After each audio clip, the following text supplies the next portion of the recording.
friends, I'm going to share my screen, and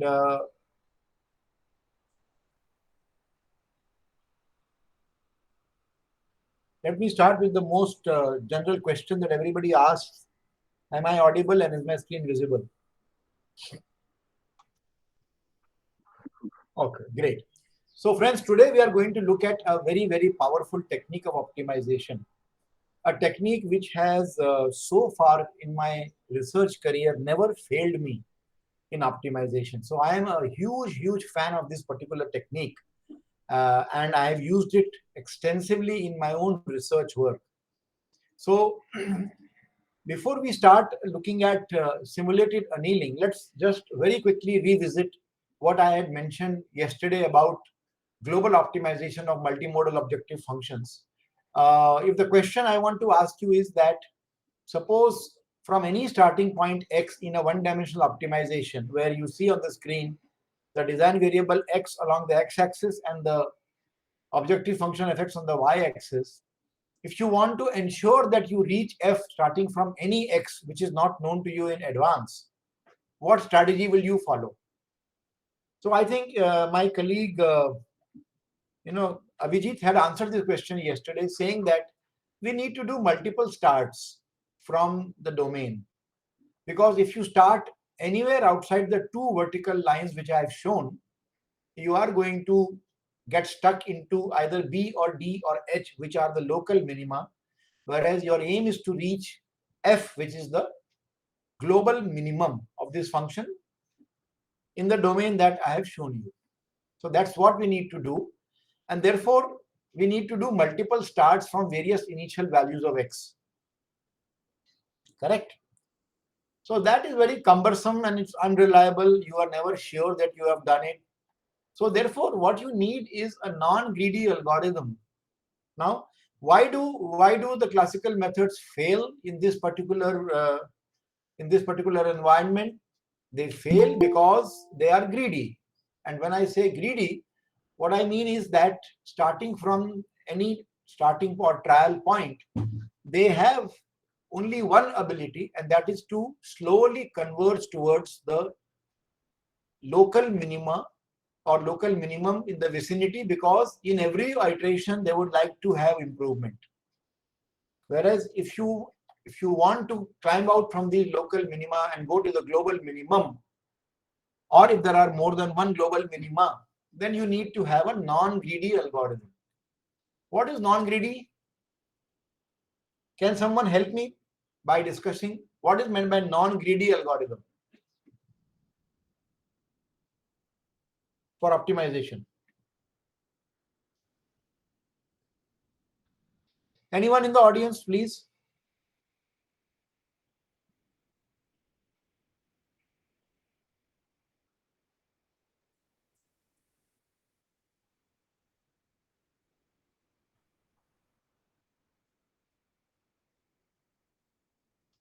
Anybody in the audience can please help me?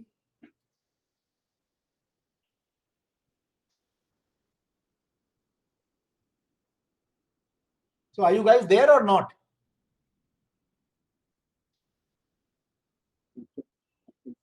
I can see people. Maybe I Yeah, can help you a little bit. but I can't hear people. I cannot even see because of the screen, Yeah, yeah. unfortunately. But So yesterday I was listening to your lecture, and it seems that the greediness comes from allowing non-optimal path. non-optimal directions. Yeah. Correct, correct, correct. Basically, if you are looking at the minimum of a function, or if you are going to look at, uh, you know, getting down from a hill to the bottommost point, if you permit occasional uphill moves, only then you will be able to climb out of the local minima. But this has to be done sparingly and in a controlled manner. It cannot be random, because if it is random or arbitrary, or if it happens too much, then this is a random search. This is not optimization then. Okay. So what you should do is you should permit large uphill moves in the initial stages when you are exploring the domain, without bothering too much about trying to converge, but exploring the whole domain. And then It also allows you to to not get stuck in the local minima. Okay, but as I mentioned, it has to be done sparingly. So one such algorithm is the one that we will discuss today. And to understand simulated annealing, we need to revisit the the phenomena of annealing as we learn in metallurgical engineering and material sciences. So are there any participants here who are from this particular discipline or who know about annealing in more detail? Anybody? If you are there, you can just unmute and talk about annealing. What do you know about annealing? What exactly is annealing? Why is it done? How is it done? And what are the features of annealing? The floor is open, friends, to anybody.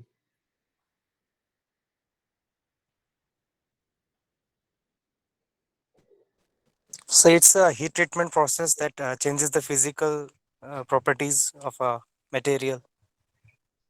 Very good. It is a heat treatment process, and yes, it changes the physical. So what does it do to the physical properties?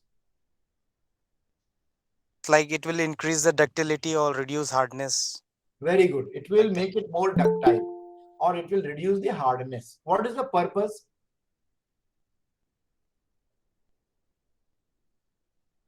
What is the purpose of reducing the hardness or making something more ductile?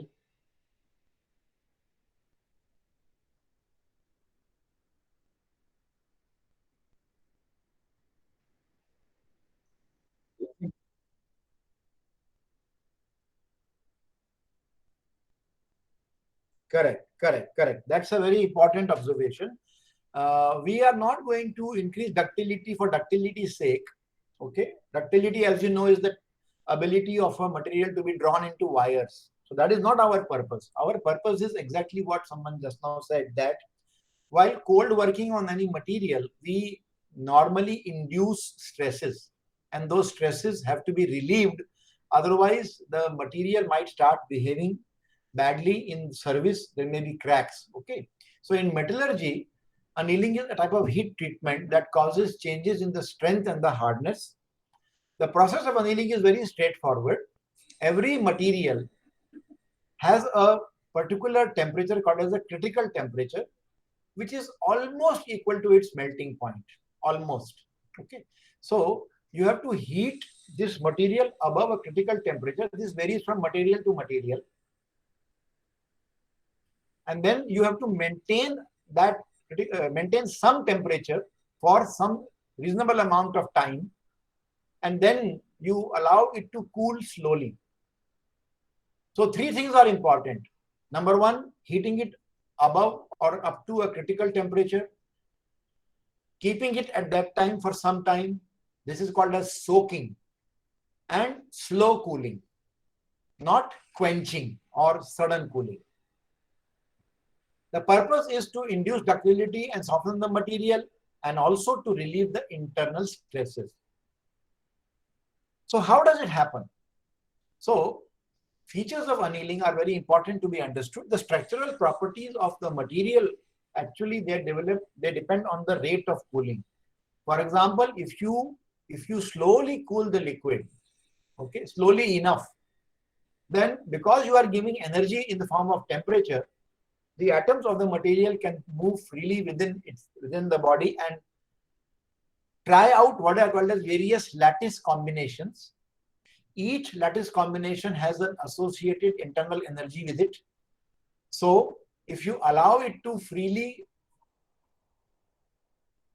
acquire any possible lattice structure, and slowly nature has a method by which large crystals are formed which correspond to lower internal energy. Or we can say that given enough time, and if you cool it slowly, you will allow the material internally to arrive at a lattice structure so that the internal energy is minimized. Okay. But if you cool it quickly, that means if you quench it, okay, let's say you suddenly dip it in oil or in water, then the material becomes hard and brittle because you have surface hardness, but internally the crystals will contain imperfections because there will be stresses at the boundaries of these crystals. Okay, so this is what is annealing as far as metallurgy is concerned. Now, what are the physics of annealing? So this high temperature that you provide, or the critical temperature, it provides energy. This energy allows the atoms to explore various crystalline states, and if you give sufficient soaking time, then various crystalline states are explored randomly, and finally the material converges to a state that minimizes the internal energy. This is what I already told you. Now, interesting thing is that many years ago, in mid 50s, a paper appeared by Metropolis et al. And this paper talks about equation of state calculations by fast computing machine. By fast is fast at that time in 50s. There is a computer called Maniac in Los Alamos Laboratories, which was almost like a full building. Okay, and that particular computer was used to do a mathematical modeling of the annealing process, and basically this was a statistical approach to solve n-body problems in using statistics. Okay, so this paper, now I'm going to show you, I'm going to talk about a few papers and I'll to talk about the citations. So look at this particular paper. There are more than 46,800 citations till date of this particular paper. One of the largest cited papers in science, okay? In our field, of the field of optimization. Now, this was in 1953. Now, around 30 years later, another interesting paper appeared in 1983, which was optimization by simulated annealing. Now, in this paper, what they have done is they have discovered a very interesting connection between the statistical mechanics as modeled by the paper that I showed you earlier and optimization, or multivariate or combinatorial optimization. Okay, so these guys, it's interesting to note that these people who basically had an electrical engineering background, they are actually reading the papers from statistical mechanics, understanding the work and trying to get a correlation or a one-to-one correspondence between various things. And they came up with a new method called as simulated annealing. So we can say that Kirkpatrick, etc., are the people who literally invented the technique of simulated annealing. And this paper, friends, has around 52,000 citations, more than the original paper. So this is the power of research, where you look at a very well cited paper and learn lessons from there and apply it to your own work. You will end up publishing it in a journal which can give you much more citations. Okay, 52,000 citations approximately for this particular paper. Then this was 1983. In the year 1985, another gentleman by the name Cerny, he came up with a paper on solving the traveling salesman problem using the simulated annealing algorithm. He also actually coded the same thing. Okay, but because his journal was a dedicated journal on optimization theory and applications, and because at that time we did not have the, today we come to know of publications within a day or two, this paper has got far fewer citations, although the work is very similar. Both of them have used the statistical mechanics problem to solve for optimization, and both of them have solved a problem in what is called as a combinatorial optimization. But Cerny's paper has got only 4,720 citations, and the paper in Science, because it is much more well read, has got 51,000 odd citations. So what is the background and history of simulated annealing? So basically, simulated annealing is basically numerical simulation of the metallurgical annealing process. And the fact that various states are formed and the state which corresponds to lowest energy has a larger chance or larger probability of existence, it was mathematically captured by the so-called Metropolis Hastings criteria, which says that the probability of existence of a particular energy state E, that probability depends upon the E power of minus E by kT, where minus E is the energy level, K is a Boltzmann constant, a very small number, and T is the temperature at which this whole process is being done. So, for a given value of temperature and for a given value of K, and assume that T, the temperature is also, is very high, you will find that E power minus E by kT, the probability of only small value of E will be high. And as the value of energy E increases, the probability decreases, but it is non-zero. It may be small, but it is non-zero. So it is in proportion to the relative value between the energy state and the product of Boltzmann constant and temperature. Okay. Is there any question or any clarification to be sought here? Do you understand this point, everybody? Because this is the crux of simulated annealing. If you understand this, or if you appreciate this, you will appreciate what I talk in the future. Otherwise, you will always be remaining confused. So if there is any query, this is the right time to sort out that query.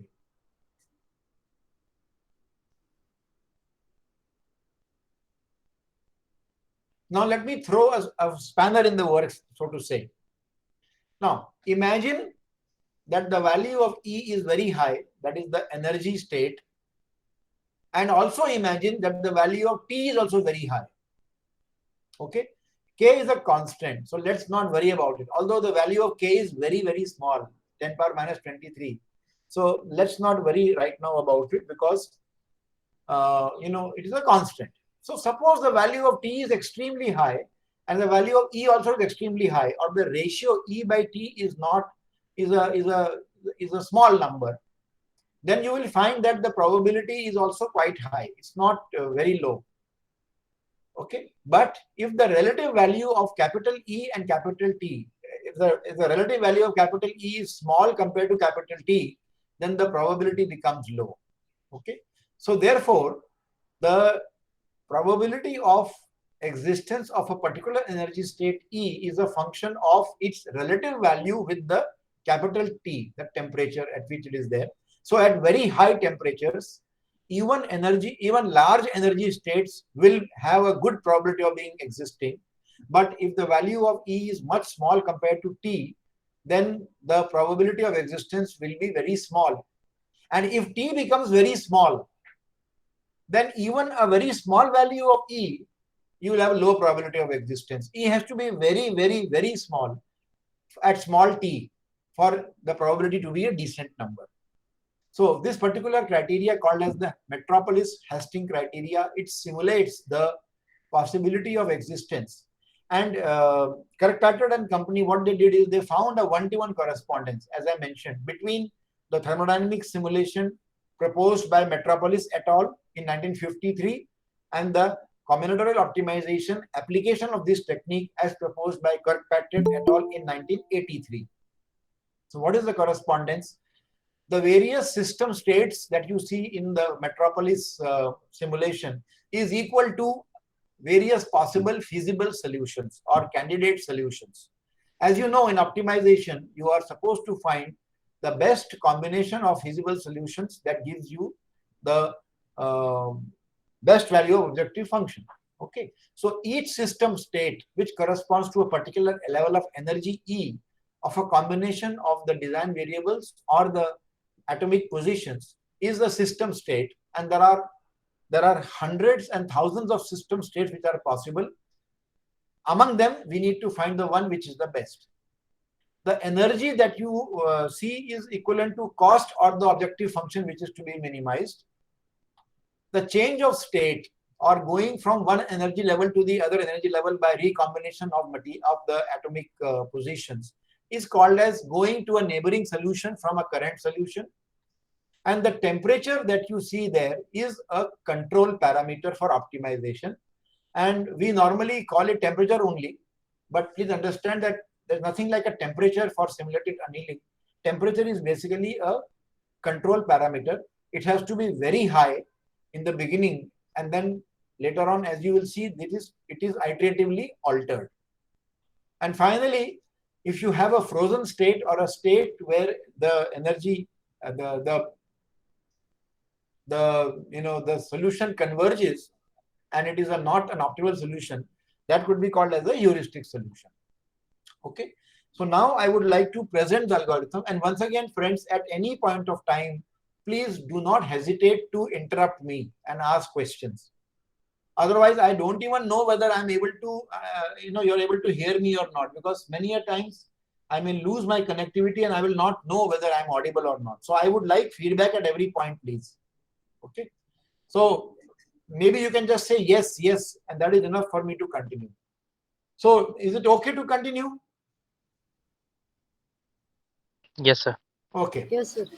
Now I want to show you how simple and how easy is the algorithm of this method, which can fit into a single slide. So there are three decisions to be made by the user. That is the one who is giving the problem. First one is solution space X. That means what is the upper and the lower limit of each of the design variables. Second decision or second information that we need is what is the objective function? Which parameter is the objective function? One single objective function can only be handled by SA. And by default, we do minimization, because in annealing, the energy is minimized. But of course, we can manipulate the function to maximize also. So objective function is to be informed. And neighborhood structure N is how far are you going to move from the arbitrarily decided trial point or starting point. So don't worry, this is something that you may not know. So you can start by saying, okay, please move anywhere in the domain. So long as you are in the feasible domain, we are happy. So if you have upper and lower limits of the design variables, you can specify the domain as the entire domain. So given the value of these three parameters by the user, the algorithm starts. First, what it does is it selects an initial point S0 absolutely randomly. Then it selects the value of initial temperature T0. The only requirement is it should be more than 0. And this is the critical temperature. So it has to be reasonably high. Now, this is a problem. How much high is suitable? It is problem dependent. So for some objective function, 200 may be high. For some objective function, 2 to the power 20 will be high. For some objective function, even 20 might be high. So this is something that we need to figure out by using some methods, which I will talk about. And secondly, remember that the third requirement of annealing was, the first one was high temperature, which I have already taken care of at T0. The second requirement is it should be soaked for some time, which I will show you in the next click. And the third requirement is the temperature to reduce slowly.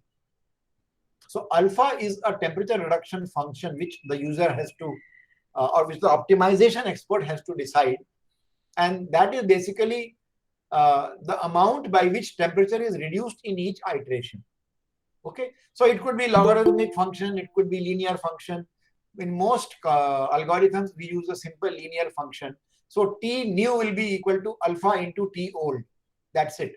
Or T1 will be alpha T0, T2 will be alpha T1. Like that, in each iteration, we just multiply by alpha. The value of alpha is recommended to be nothing less than 0.85 and preferably as high as possible, but less than 1. Because we don't want to increase temperature with time, we want to reduce it. Okay, now we have to do 2 iterations. So the red iteration starts, and inside that we have the green iteration. What is the iteration inside? So what you do first is, you select a trial point which is element of the neighborhood of S0.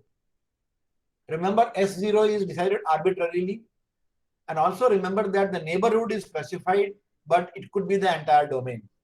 So you just pick up any point in the domain or in the neighborhood of the current trial point. Then you calculate the delta F, where delta F stands for the difference in the function value that you got for the new trial point minus the value for the old trial point. So friends, this particular method will work only if the function values are always positive. It will not work for those problems in which the objective function values could be negative. Okay, so delta f. Now I would like to ask you a question now. Okay, so question is, if you are going for minimization, which is the default in the case of simulated annealing, and you find that by moving from S0 to some trial point S, delta f is less than 0, which means fs is less than fs0. Obviously, you will be happy because that means you have found a better point. And therefore, you will say, forget about S0, which I had. I have a better point. So you will replace the token S0 with S, or you will say that S0 is equal to this one S which I found. Okay. And this is where the departure starts from the other algorithms. In a normal algorithm or in a classical or a greedy algorithm, okay, I should not use this word interchangeably. So in a greedy algorithm, if delta f is greater than or equal to 0, it means the trial point that you found is not better than the previous one. So in a classical algorithm, in a greedy algorithm, what will happen is that particular point will not be accepted because there is no improvement. As I mentioned, greedy algorithms are only going to choose those directions or those steps in which there is always an improvement. So this is where it departs. If the delta f is less than 0, means the point S is worse than S0 for a minimization problem, I do not reject it summarily. What I do is I generate a number between 0 and 1 randomly, and then I say, let us calculate the value of e power minus delta f by t. Okay. Now, if the value of delta f, which is the change in the objective function, if it is very large, then e power minus delta f by t will be a very small number for any given value of t. But as I mentioned to you, initially the temperature T is very high.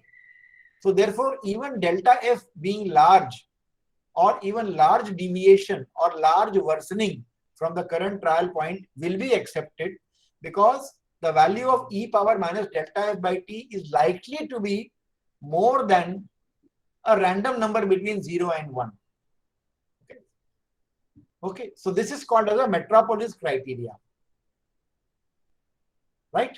So what will happen is in the beginning of the algorithm, when T is very large, even large delta F will have a good probability of being selected. It will be non-zero probability and it will be a high probability because R will be randomly a number between 0 and 1 and e power minus delta F by T will be a relatively large number. So therefore, many points will have a probability of being accepted as a new trial point, even though they are very bad. But as time progresses, you will notice that the value of T is going to be reduced. And as the value of T is reduced, for selection possibility, delta F has to be increasingly small in magnitude. That means as time progresses, only points which are very bad in the neighborhood are going to be, only points which are slightly bad are going to have a good probability of being acceptance. Most points will be rejected. Okay. So now the green iteration levels indicate that you have to repeat this under some particular count. This is because we want to soak the material for a minimum time. And when that time is exceeded, then what you do is you say, okay, now we have given enough time for this algorithm to explore the neighbors or trial points at a particular temperature. Now reduce temperature and go back and repeat. So you keep on doing these iterations. So this is called as one iteration where temperature is changed. Okay.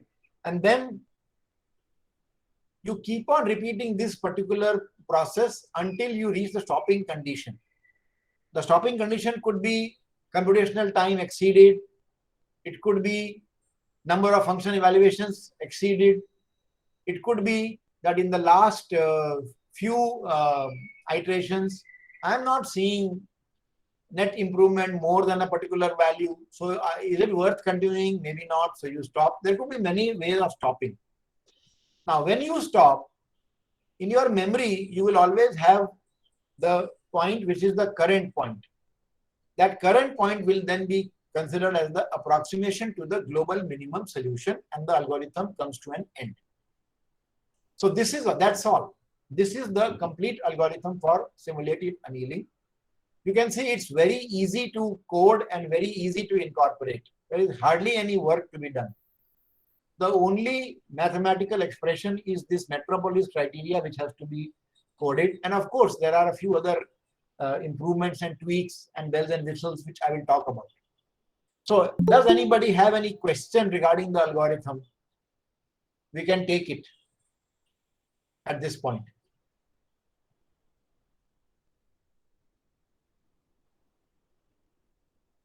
So I'm not going to continue ahead unless I hear a yes or I hear a doubt.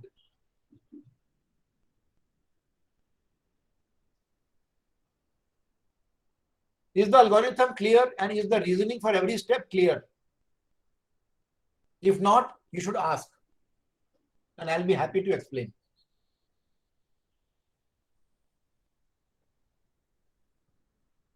Every decision in this particular algorithm has a logical explanation and reasoning.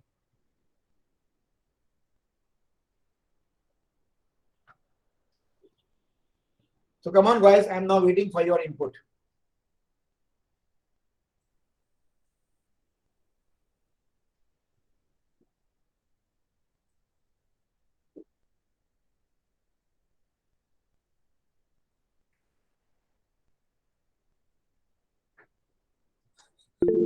I'm going to ask some questions now if you don't ask me questions.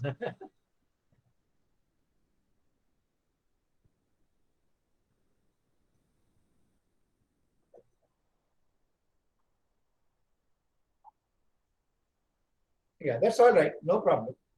He may join through some other means, maybe. Sometimes, from the phone you come to the computer because you can't read it properly. It is fine. So let me ask a question then, if it is fine. My question is, what is the importance of reducing T to alpha T? Why? What is it representing in the annealing paradigm? Why are we doing it?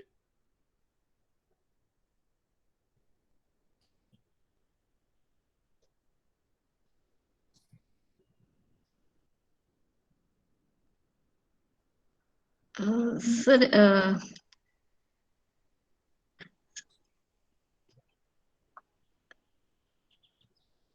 hello? Yeah, I'm listening. Yes, sir.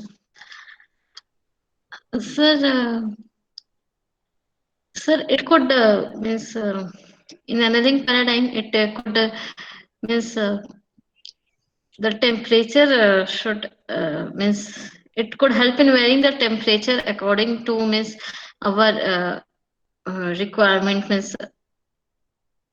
What is our requirement?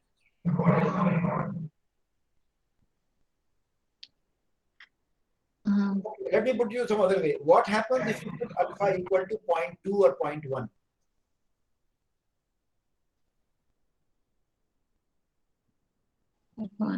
I said alpha will be 0.85 or above but below 1. What happens if I put alpha equal to 0.2 or 0.1? What is the equivalent in annealing?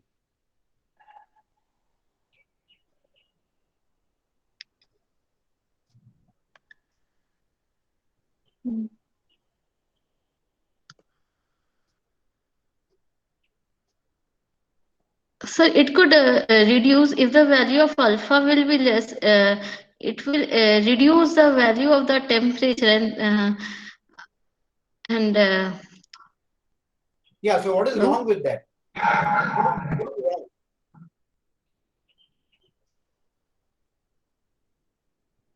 Even if I use alpha as 0.85, temperature will be reduced. Yes, sir. But what happens if I use temperature as 0.1? What is the problem?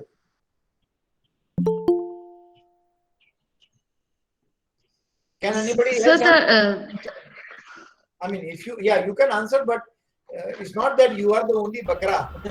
So anybody can answer. no, sir, the range of temperature will be very low. Means in that case the temperature range will be very low. Means if we are putting it T, then if we suddenly jumps into point one or point two, then the solutions or the we will get will be very low. That's No, what I'm saying. no. Solution. How can you say the solution will be low? You don't know yet the working. Huh? What you say is right. If I use alpha as 0.1, and I will show you in the demonstration, if you guys cooperate. See, you are not cooperating. You are not asking questions. You are not participating, and therefore we are wasting time. I have a limited time. I mean, I can only speak till maybe 3, whatever. I have been given time till 3:30. Maybe they'll give me another 5-10 minutes like yesterday, but it cannot be endless, no? So Yes, unless sir. you guys Yes, sir. cooperate, I mean, I have no problem. I will not show you the demonstration. So it's up to you. See, if you No, put, sir. You through demonstration only it will we will be able to understand it properly. yeah, but then you have to cooperate. No? You have to answer or say, please go ahead. We know. So look, I'll tell you, if alpha is made very small, you are going to get quenching because you will be cooling it rapidly because temperature will be reduced rapidly. And rapid cooling is not a good idea for annealing, correct? It leads to quenching. Yes, sir. Yes, sir. Okay. Yes, sir.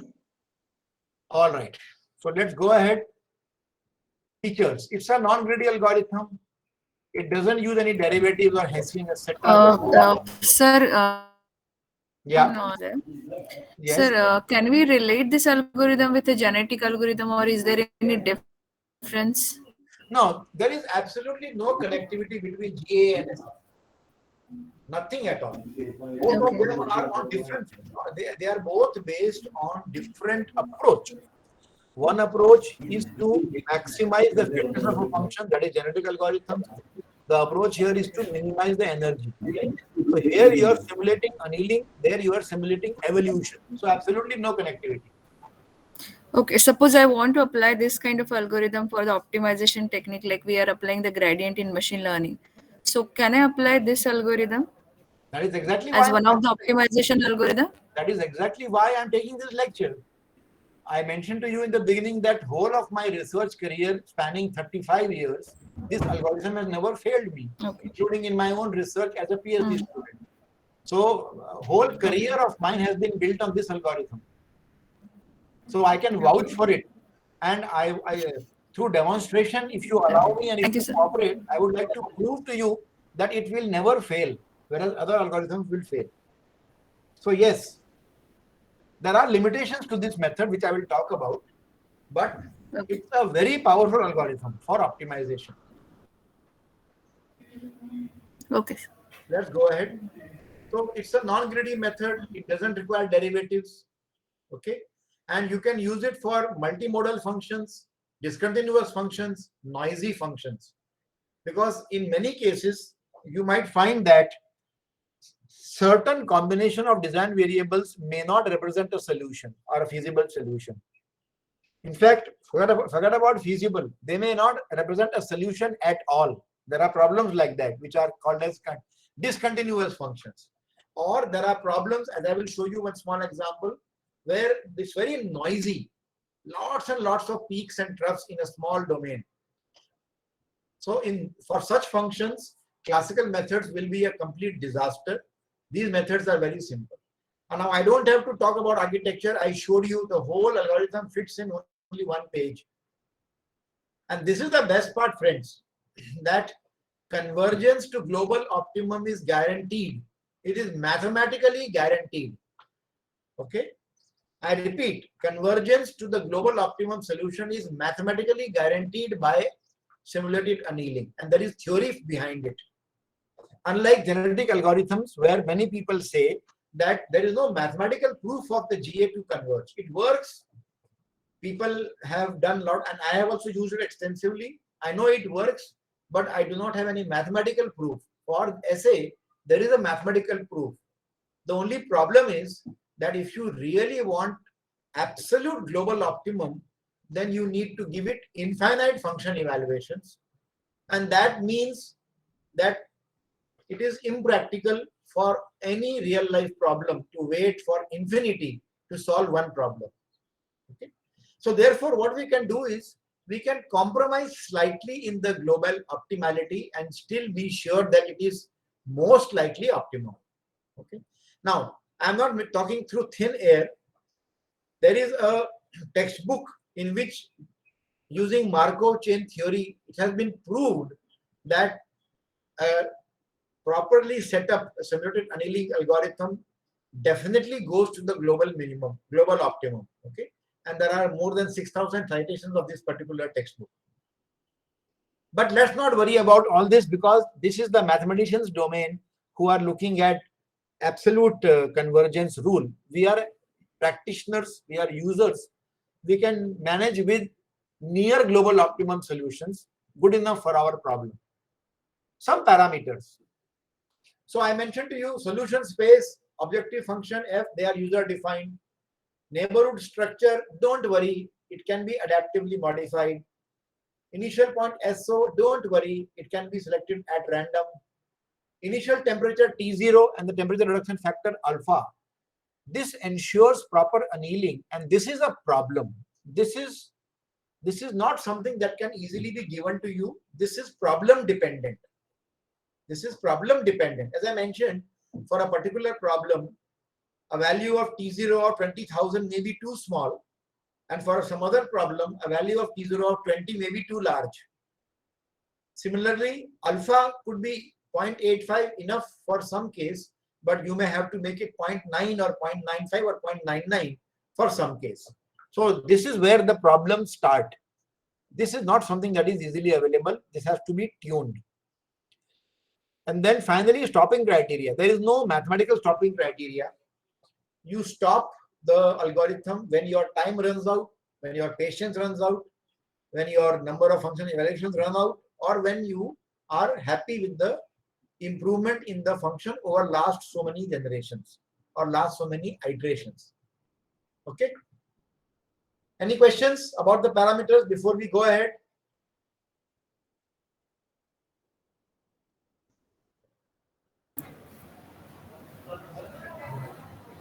No questions, sir.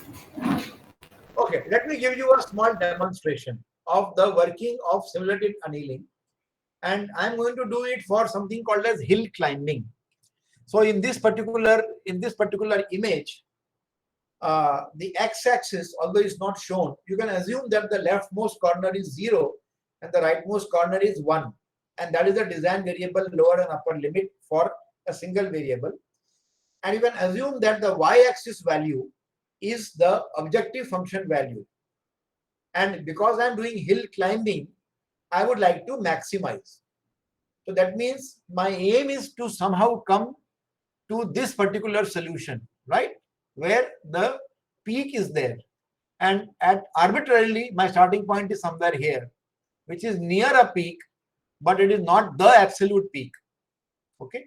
So now what you do is, when I click on this file, you will see that the red line will keep moving, it will keep dancing left and right. And that dancing left and right basically means the design variable value x, which the algorithm is going to look for or try out. And finally, and what you will see is on the screen, you will see temperature 25 will be reducing slowly. Notice, and in fact, I'll ask you the question. So just observe, and then I'll ask you some questions. Okay. So what I will ask you is, I want you to look at how much is the motion of the vertical red line corresponding to the temperature. And I also want you to check whether it stops at the right place or not. Okay. Are you ready? Are you ready?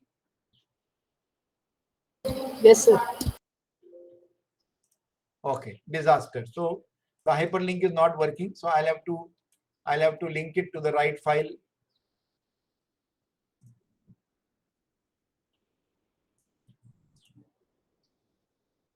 Okay. Watch now.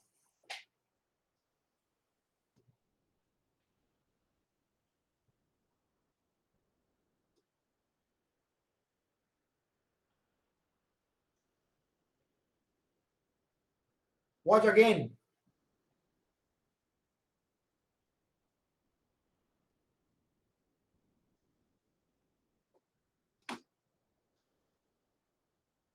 Okay, can you please comment on what is the nature that you see? What is the link that you see between the red line motion and the temperature? What did you observe?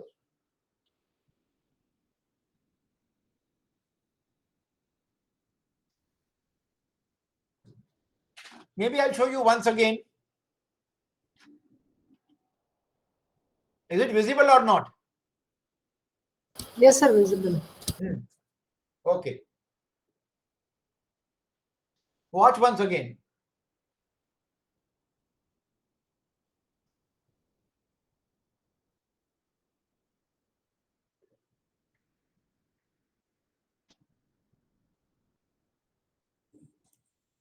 Now can you comment?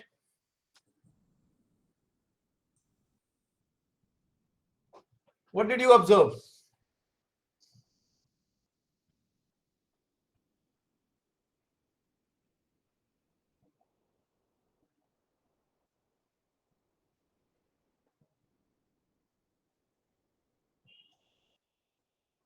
You observed nothing.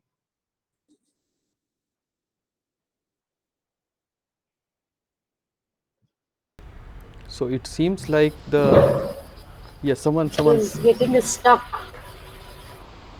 It is getting stuck. Where? Sir, at local maximum. Array, come on. I want to maximize. I'm hill climbing. So I want to find the maximum peak.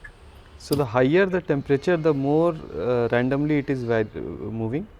The smaller the temperature, the narrower the domain of its motion. Very good observation. So when temperature is high, even though it is at a bad place, there is no problem. It still allows you to explore heavily over the entire domain probably. But when temperature is low, then it oscillates only in the near vicinity of where it is.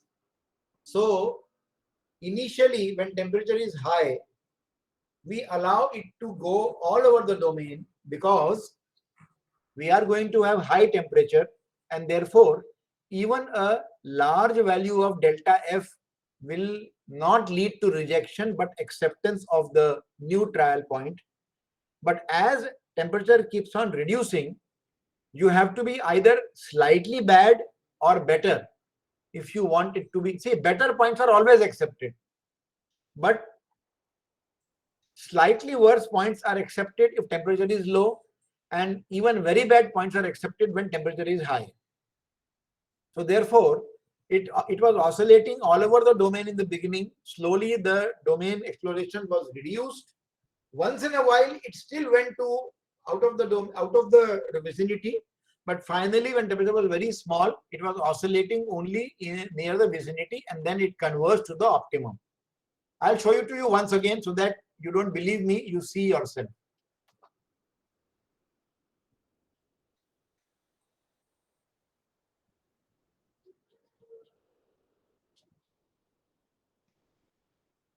Okay, so this is simulated annealing. High temperature initially allowing domain exploration. Slowly and slowly, the likelihood that you will be near the optimum increases, and then you oscillate only in the vicinity of the optimum. Okay. This is not by accident, this is by design, and this is the beauty of simulated annealing. There is a problem. The problem is you need large number of function evaluations compared to classical methods, and to reach exact optimum you need to be patient. Secondly, tuning of the parameters like what is the best T initial, what is the alpha, etc., etc. There are many more parameters, as I will show you. They will take a lot of time. So if you are given, let us say, 2 days to solve a problem, you may end up spending 1 day in just tuning the parameters for your problem, and the remaining day you will spend in getting the solution. So this has to be done with patience. The other thing is that it cannot handle constraints. Constraints have to be specified by an indirect method called as a penalty function approach. And again, there are lots and lots of penalty function approaches. Okay, I'll give you one example which I have created for my own research. So if there are k constraints, right? If there are k constraints, I call the objective function as equal to the actual objective function plus summation of the penalty for each constraint. And to calculate the penalty of each constraint, I use this construct. I multiply 4 parameters. First parameter is CONSTRK, that is the numerical value of the constraint. Okay, assuming that I want it to be 0. I mean, the constraint value will be 0 if you are feasible, and if you are infeasible, depending on how much infeasible you are, the constraint value will increase. If you are highly infeasible, the constraint value is very high. If you are slightly infeasible, it is a small value. WK is the weight of the constraint. How important is a particular constraint with respect to the other? IACT is the constraint active or not active? That means sometimes we want to run the same code and get the result only with 3 out of 5 constraints working, because we want to relax the constraint. And IV stands for, is the constraint active, or is the constraint within tolerance or not? Okay, because there will be some tolerance also. Okay, so this way what you do is, depending on how much bad each constraint value is compared to the desired value, you can just summarize, add it up, just ensure that the penalty is always additive and it is directly proportional to the amount of constraint violation. So in the best case, when the solution is feasible, the value of PK will be 0 because all the constraints would be met or they will be inactive. Okay, right, let's go ahead. This I'm going to skip. Applications are too many. I don't want to talk too much. I want to quickly go to, now it was originally written only for discrete variables, but then we have to thank Corona, Martella and Ridella, Martini and Ridella, 4 Italian mathematicians who gave us a method to use this particular algorithm for continuous and mixed variables. Okay, so they have given an iterative random search procedure and they allow you to ensure that there is a, I'll talk about this in the detail, and this also we can skip, it has been tested. And finally, let's come to the code. Okay, now another scientist by the name William Goff, an economics professor, he actually created the algorithm in Fortran language, which is what I got and I'm going to show you today. Okay, so we are eternally thankful to William Goff for giving us the algorithm. This is a very powerful algorithm. It is a part of a statistical optimization package which people pay money to buy. So it's not just a simple free algorithm, it's a tested algorithm. Very well tested for various kinds of problems. It has been shown to be independent of starting values. And some improvements have been suggested by Goff. First is how to test for solution globalness, how to restrict the subspace, and tuning of parameters. So again, just like the algorithm was very simple, the whole algorithm can fit into one slide. But let me take you through the algorithm one by one. Okay. First, you initialize all the parameters. Okay. Then you perform a cycle of random moves. That means, suppose you have 3 variables, x1, x2, x3. Keep x2 and x3 fixed, change x1, you have a new trial point. Accept or reject that trial point compared to the previous point. If it is better, accept it. If it is worse, go to Metropolis and ask the question based on the criteria. And keep on doing it till you do this for all the design variables. So if we have n design variables, how many function evaluations would have happened at this point? What is your answer?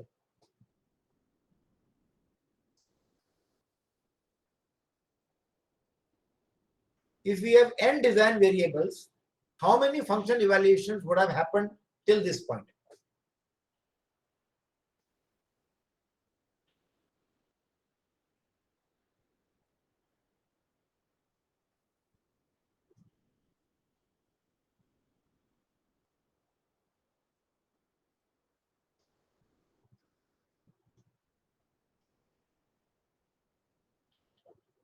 I'm waiting for the answer, friends.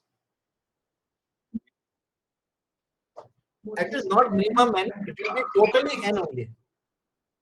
Actually, it will be n plus 1 because first one will be the initial randomly started point, correct? And then you will do it for x1, and then for x2, and then for x3. That's it. That is one cycle. That is one cycle, you can say, correct? So the number of, so let us forget about the first one. Okay, we'll not count that for the moment. So there will be n new function evaluations. Now what you do is you repeat this for ns number of cycles. Okay, so you just keep on repeating this process ns number of ns times. Okay, let's say ns value is 50. So then how many function evaluations will be completed till you come to the yes?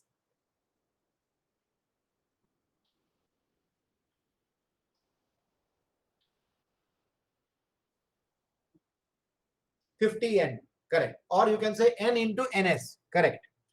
N into ns. Now, friends, the purpose of this is soaking the solution at a particular temperature, because when you initialize the parameters, you would have initialized many things, including the initial temperature. Okay, so at that temperature, I want to do n into ns calculations. That means I want to allow the material to soak at that temperature for sufficient amount of time. So now let me say, okay, I have done n into ns function evaluations. Now I proceed further. Now what I do is I look at the data in the last n into ns calculations. Certain points would have been accepted and certain points would have been rejected. Okay. So now I'm going to make some statements. The points which are better than the previous points are the ones which are going to be accepted. The points which are worse than the previous points and also did not meet the metropolis criteria, such points also will be rejected. Okay, and points which are worse than the previous point but somehow they meet the metropolis criteria, they are also going to be accepted. Are you with me on this? Because if a new trial point gives you a better function value, without any doubt accept it. But if the new trial point gives you a worse value, then we don't reject it. We ask metropolis, and then based on metropolis criteria, either we select it or reject it. And because temperature T is very high, chances are that a large number of points will be accepted even though they are very bad, because this is the initial part of the algorithm, temperature is very high. So what we do now is, now we adjust our step vector. That means we say that we are moving in the domain for each design variable by a particular step, which was decided actually arbitrarily in the beginning. I forgot to mention to you that the initial step is decided arbitrarily. I did mention that you can take the entire domain as your neighborhood. So therefore, arbitrarily you move some step in the neighborhood. But at this point, what you do is you look at n into ns evaluations that have happened so far. You look at how many of them have been accepted, how many have been rejected, and then you adjust iteratively the step sizes so that in the next cycle, there will be approximately a 50-50 ratio between accepted points and rejected points. Okay. The argument here is that if you are actually having a very large step, and if you are accepting almost all the points, you are being very liberal. Similarly, if you are rejecting many points, you are being very harsh.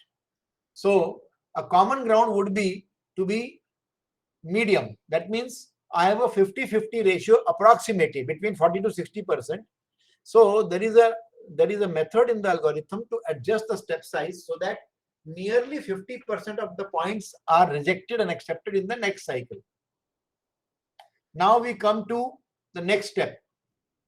That means now we do step adjustments. That means we change the steps NT times. We change the step NT times. And then again we go back. So when you come to the yes in this particular case, how many functions would have been calculated so far?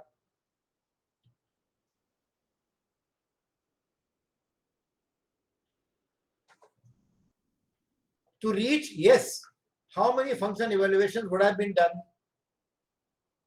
So NT plus 1? No. Because inside NT is NS and inside NS is N. It's a loop.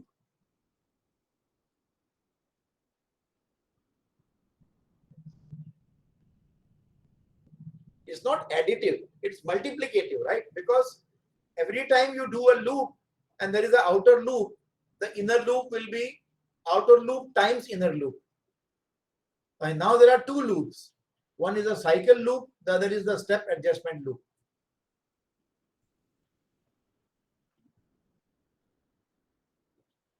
So how many function evaluations would have happened till you come to the yes?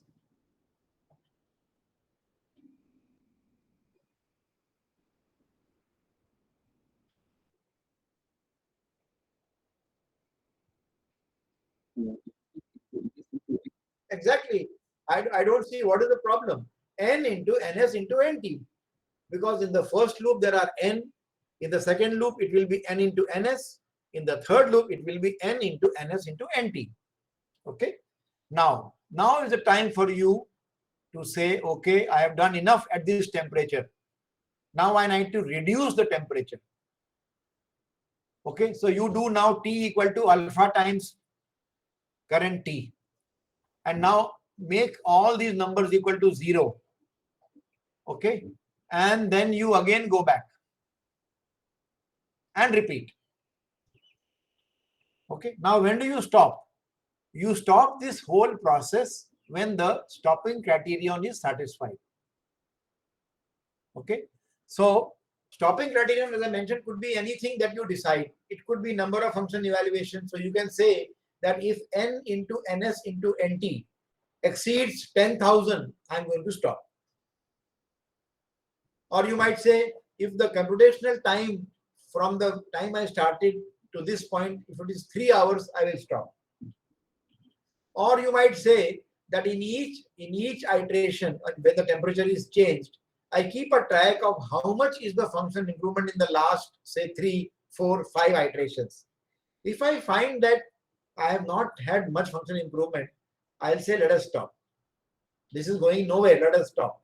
So it could be any of these.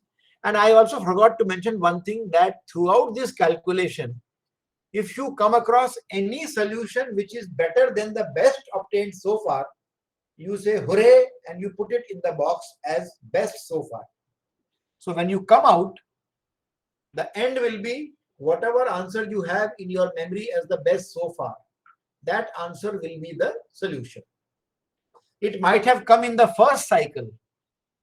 It might have come only in the first N evaluations. You don't know. But as long as you don't get anything better than that, you are happy with it. Because you would have done the entire calculation and in the end you concluded that the first point which I calculated was the best. Nothing else in the domain is better than that. I am happy with that also. Or you might actually do it in between sometime. Okay. Now I would like you to ask me any question regarding the algorithm. After this, I'm going to now do only demonstrations. So I want to show you the algorithm. So question? Sir, excuse me, sir. Yeah. Sir, can this algorithm be used, like I'm from electrical engineering branch, can we use this for our power stability studies, power system stability studies? See, this is a very, very bad question to be asked to any optimization algorithm expert. When I am telling you Yeah, that I know. it can be used. So answer is it can be used provided you are, see, there are some limitations of this method. One limitation is that the Okay. computational time, because the number of function evaluations will be very high.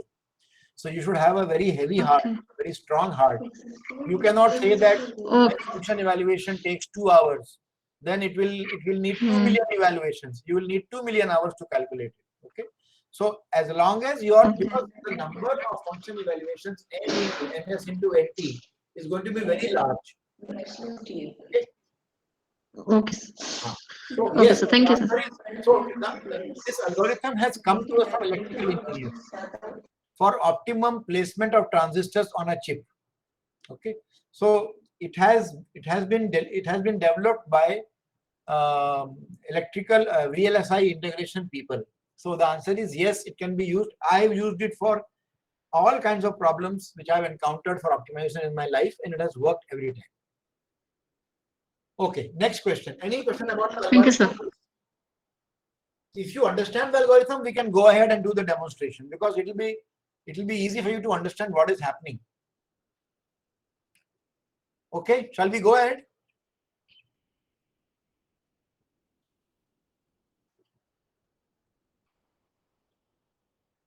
Yes, sir. Okay, so I'm going to use this test function on this Himmel-Balaus function, which is as I mentioned yesterday, it is a sum of two squares. Okay, so if you solve simultaneously the two equations in the square in the curly brackets, you will get 4 solutions. And if you limit your domain to plus 6 to minus 6 for both x1 and x2, there are 4 optimal solutions in the 4 quadrants. For minima, it is 3, 2, minus 2.805, 3, minus 3, minus 3, and 3, minus 1.8. And if you limit yourself to a small domain in the center from say plus minus 1, there is also one small maxima, which is somewhere here in the middle. Somewhere here there is a maxima, one local minimum, one local maximum, which is minus 0.27 and minus 0.92. Okay. So I request you to please take a photo of this or keep a track of this, because any of these 4 solutions are acceptable to us. Okay. We call them as the first solution, first optimal solution, second optimal solution, etc., etc.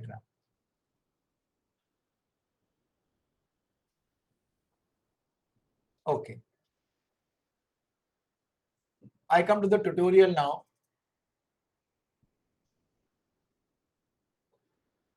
So this is the Fortran program. When I say max equal to false, I mean I am minimizing.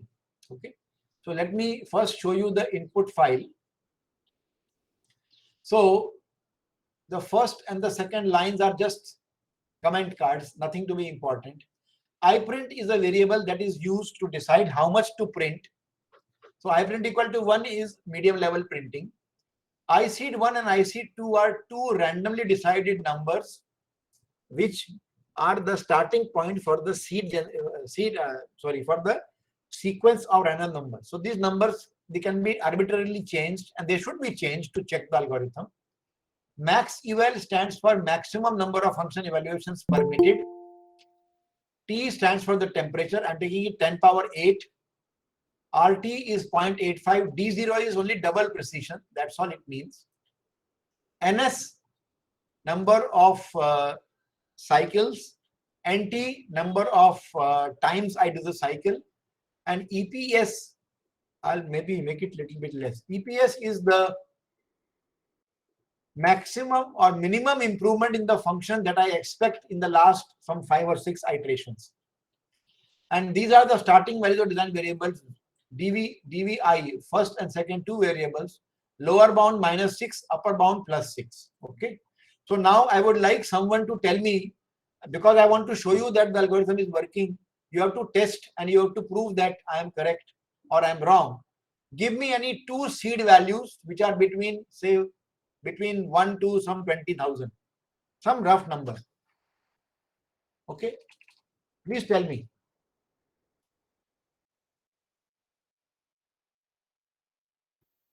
See, if you waste so much time, we'll have less time. I just need 2 Sir, numbers. 100 and 500. Okay, 100 and 500. Okay. Give me one arbitrary starting point which is between -6 to +6 for both variables.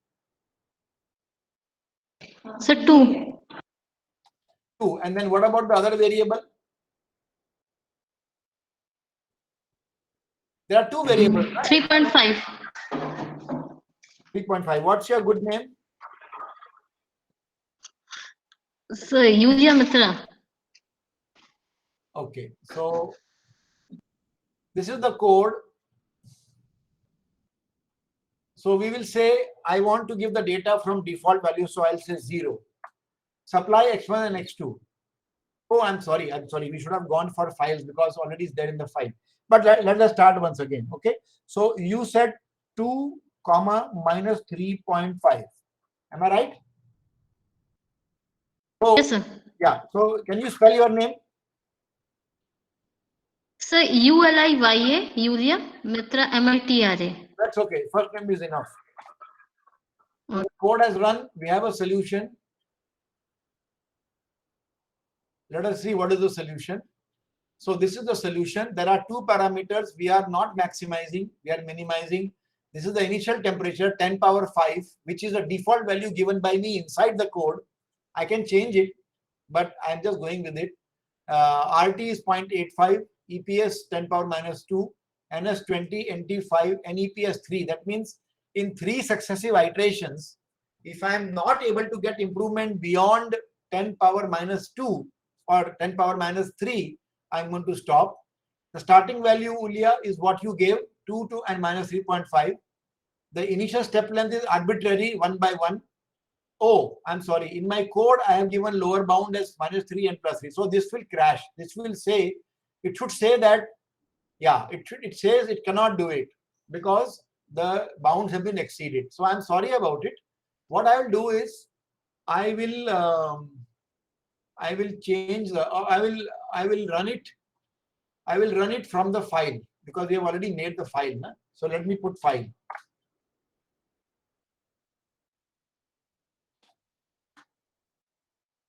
Sorry about that. Huh? Right. So now, Ulia, we get your numbers. Okay. 10. Okay. 10 power 10, 25, 50,000. 2 seeds, right? 100 and 500. They were the seeds given, and the Yes, starting sir. point is 2 Yes, and sir. 3.5. Okay. I did not give -3.5. I gave only +3. That's okay. Let us see what happens. So in the first iteration, it says that the starting point which you gave, 2 and 3.5, is 64 objective function value. Okay. And it keeps on calculating, and finally it says that the optimum solution is 2.9997 and 2.0007, and the function value is 10 power minus 5. Okay. But look at the number of function evaluations. 33,401 function evaluation for such a simple problem. Okay. And friends, this IER equal to 0 is a hint for me that this code has terminated properly. That's why it says SA achieved termination criteria, IER equal to 0. So IER equal to 0 is a visual indication. If this number is equal to 1, that means the code has terminated illegally or some problem is there. Okay, now is this the optimum solution? Ulia, are you happy with this solution? So this particular algorithm had 4 solutions, and I think we have got this one, right? 2.9997 Yes, sir. and 1.99 something. Okay. Okay. Now, anybody else? Anybody else can volunteer? Give me some input file. Give me some input numbers,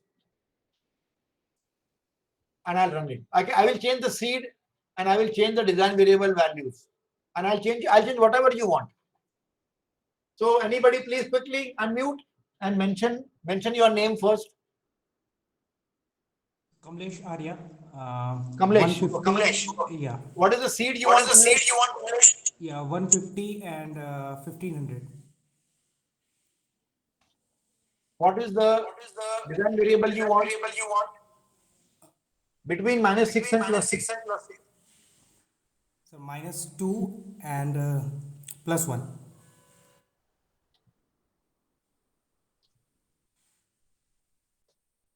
Okay. Let us now see the effect of temperature. So I'll just reduce it to 10 power 5 instead of 10 power 9. Okay, but I will increase the accuracy in the EPS. Or let me keep it same, because then there will be a problem. Are you okay with these numbers? Yes, sir. Okay. So now let us run the algorithm. This is for Kamlesh.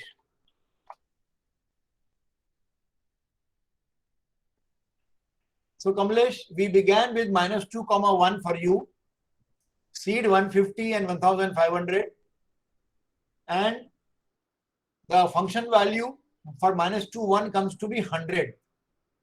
Okay, and let us see where it ends up. It ends up at 3.5844 minus 1.848.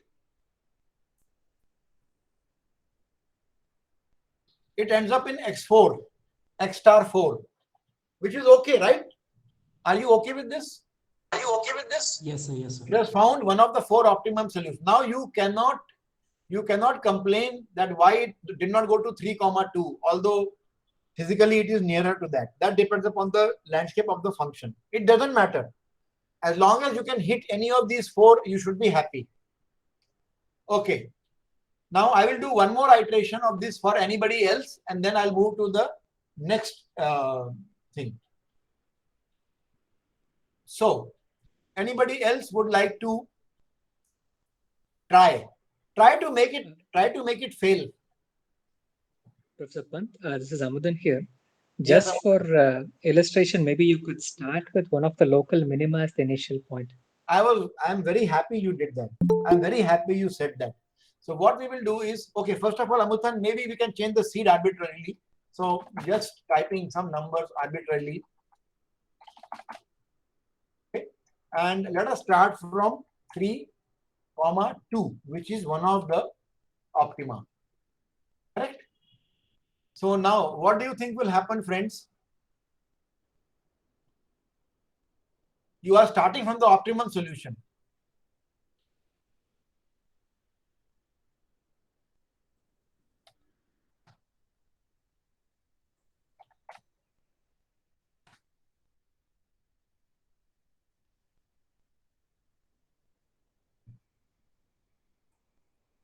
Right. So starting value is 3, 2. And at 3, 2, the value of the function is 0. Correct? And let us see what happens.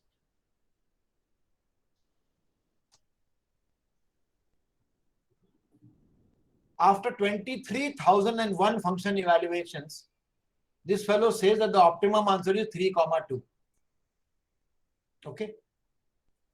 And IER equal to 0, which means we should believe these numbers. So even though you start from the optimum solution, it still needs 23,000 function evaluations to confirm that that is indeed the optimum. So why did this happen?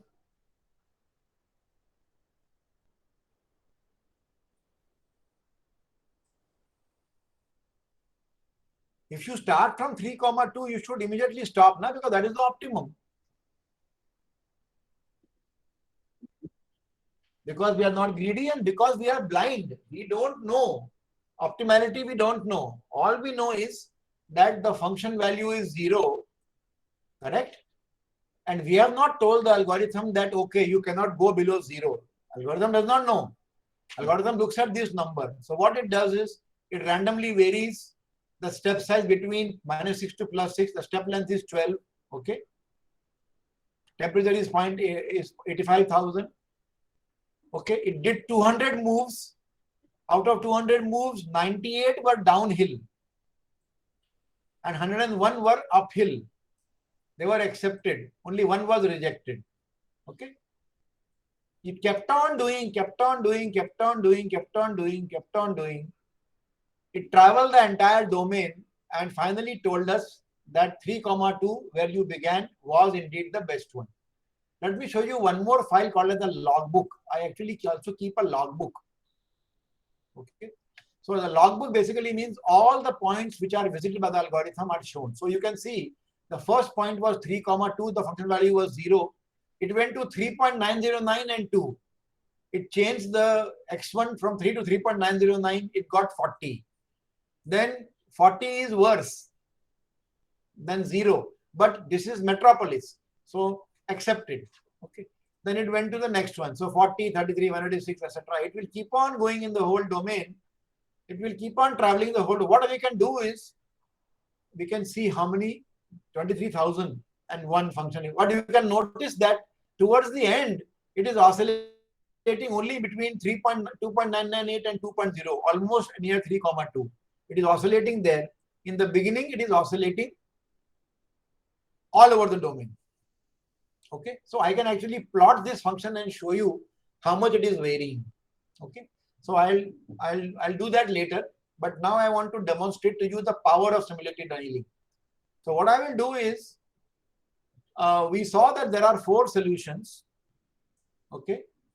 Now I have modified, I have created a new function where what I do is the function which I showed you, I add an additional term to make 3, 2 as the global optimum. So this is the original function. To that I am adding, this plus means add, I am adding a factor multiplied by x1 minus 3 square plus x2 minus 2 square. So since I am adding a sum of the 2 squares, this additive number will always be positive or 0. It will be 0 only when x1 equal to 3 and x2 equal to 2, which is one of the 4 optimum points. For any other point, this term will be non-zero and it will be an additive non-zero term multiplied by a factor. So it will artificially bump up the objective function. So only at 3, 2, this will still remain 0 because the original term is 0 because that's a solution, and the new term is also 0. So only at 3, 2, this will remain 0, 0. At all the others, it will be bumped up. So now we have global minimum in the domain of -6 to +6 will be 3, 2.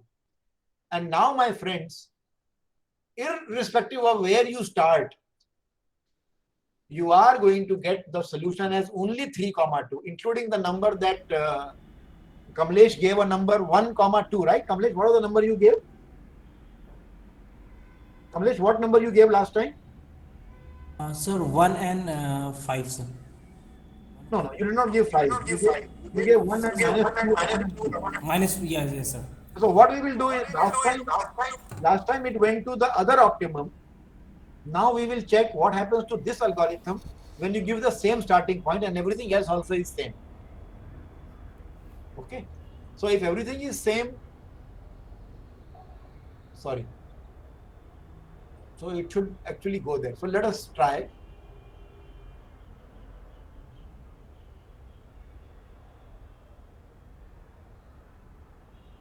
So we will run it now, but let me open the input file. The input file I have to change. So C can be anything.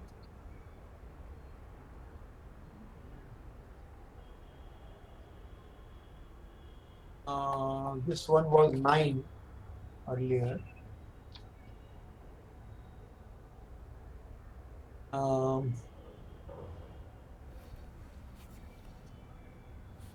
1.0 and how much? -2 was it? What was it, Kamlesh? Yes, sir, -2, sir. Yeah. So last time when we ran this algorithm from this starting point, we got the optimum solution at, I think, some other quadrant. But now we will run this algorithm.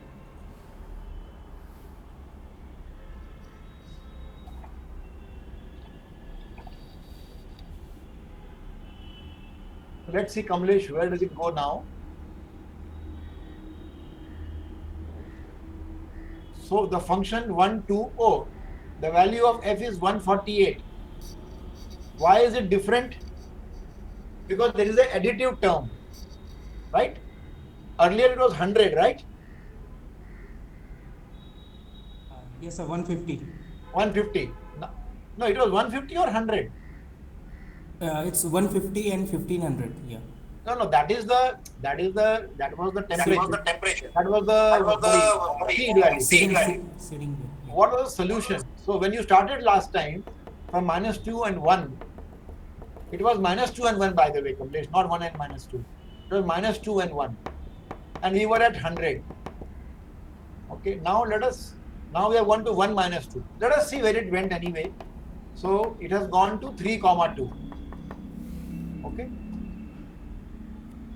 And let us run it again for the value of Kamlesh. Sorry, I will have to first change the input file, numerical value on input file. Kamlesh, it was -2 and 1.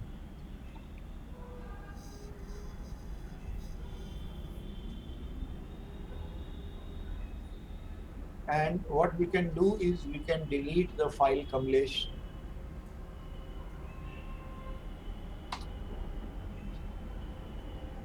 And let us run the algorithm now.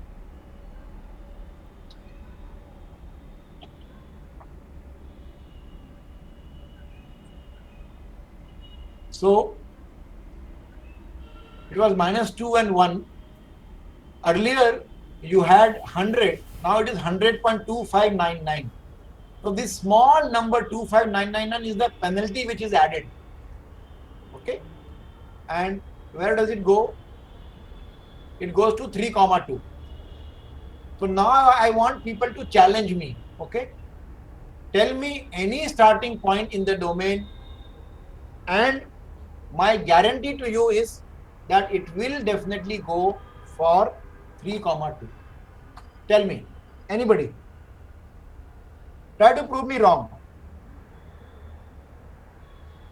Anywhere in the domain -6 to +6 you start, it is my guarantee it will go to 3,2.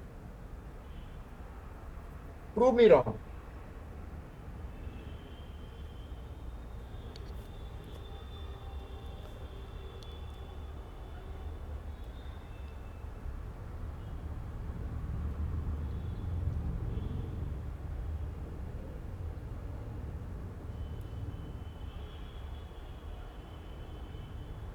What? Nobody is challenging me.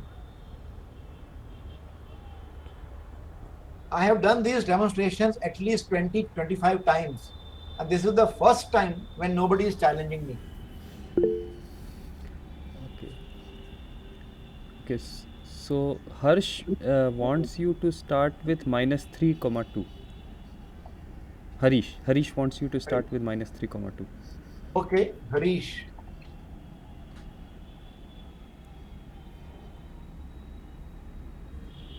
Harish, -3,2 is what you wanted.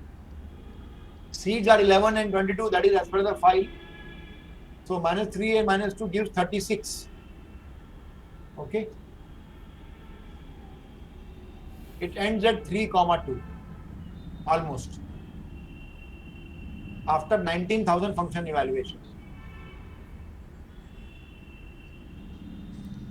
Okay. Okay. We can even start from the one of the other optimum solutions. Just to check, we can even start from one of the other optimum solutions. So Yulia says if we can take the value 0. Yeah, we can take 0 is not a problem. Yeah. 0. Yeah, we can take the value 0. Yes, no problem. It is Julia, right? Yulia. It's 0, 0. So it's Yulia, sir. Spelling ULIYA. ULIYS.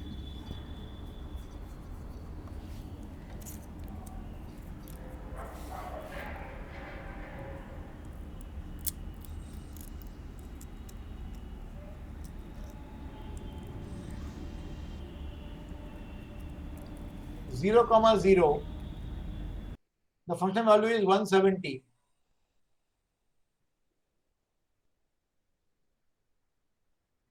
It ends in 3, 2 with 19,401 evaluations.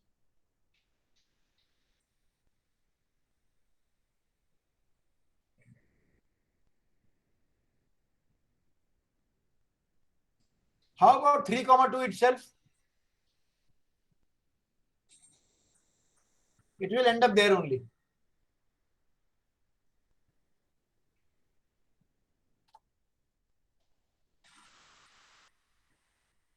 I call it as optim start.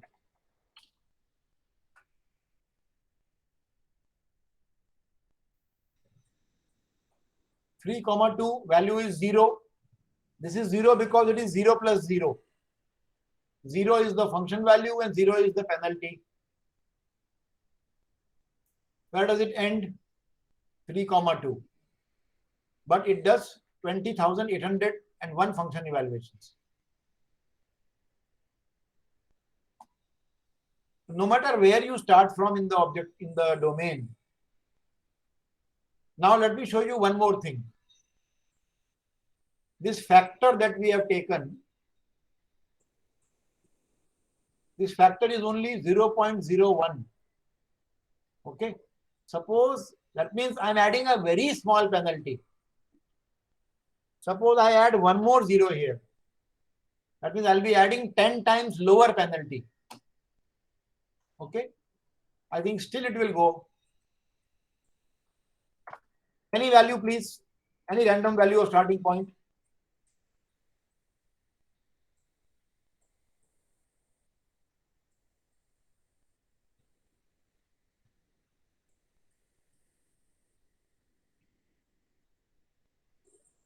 Arey, what kind of audience are you guys? I'm asking you to give me two numbers between -6 and +6. You cannot give it to me.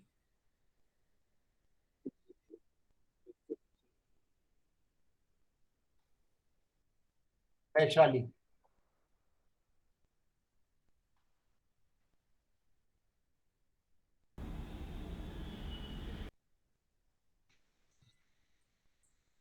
-1 and -1. The function value is 170 to start with. 3 comma 2. IER equal to 0.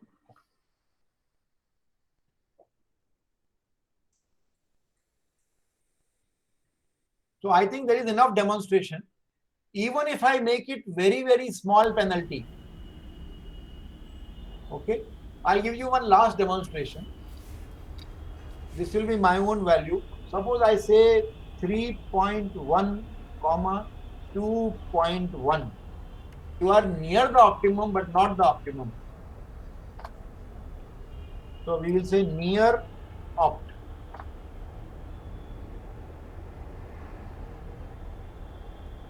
(3.1, 2.1).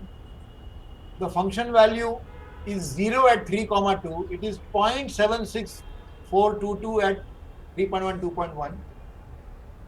And where does it go? It goes all over the domain, 20,000 evaluations, and comes back to 3.0002 and 2.006. So friends, it will not fail you. Even by adding such a small penalty. Let me put one more 0. Let me see if it works. Now I am getting a little bit jittery also. But let me try. I'll give the same value. -1 comma -1. Again I'll put Vaishali. Vaishali mu. Let me see. Vaishali mu. -1, 170.0024999999. 3 comma 2. Let me run it from 3.1 comma 2.1 now. Again. 3.1 comma 2.1. Now I will say very, very near optimum.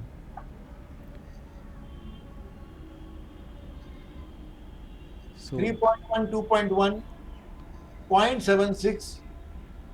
The answer is 3 comma 2. so I rest my case. so Dr. Vaishali asks, how should we decide on the penalty factor? I have just now showed you that whether you make it 1 or 0.1 or 0.001 or 0.0001, it may not matter. So don't worry. Don't worry.